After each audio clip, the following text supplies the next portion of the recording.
حوت السماء طائرة إيرباص بلوغا إكس إل الجديدة. الطائرة التي دخلت الخدمة هذا الشهر هي طائرة نقل عملاقة والأكبر حجما.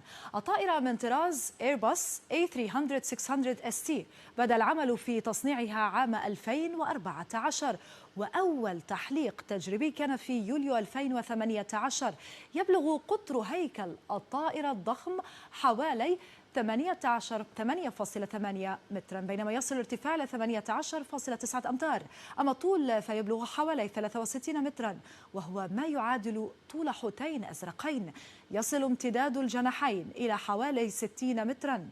عزيزي المسافر، لن تسافر على متن الطائرة، لكن ستسافر على متن طائرات نقل قطعها هذا الوحش الطائر العملاق. فمهمة طائرة بلوغا إكس إل أو الناقلة السوبر ستتمثل في نقل أجزاء طائرة إيرباص من أجنحة وقطع الهيكل من مواقع تصنيع هذه الأجزاء التي نتابعها ونشاهدها الآن إلى مرافق التجميع النهائي، إما في تولوز في فرنسا أو هامبورغ في ألمانيا وتيانجين في الصين، حيث يبلغ صافي الحمولة القصوى للطائرة 51 طنا. أطلقت إيرباص اسم بلوغا على الطائرة الضخمة نسبة إلى الحوت الأبيض الذي يعيش في القطب الشمالي، وهي فعلا شبيهة بحوت بلوغا.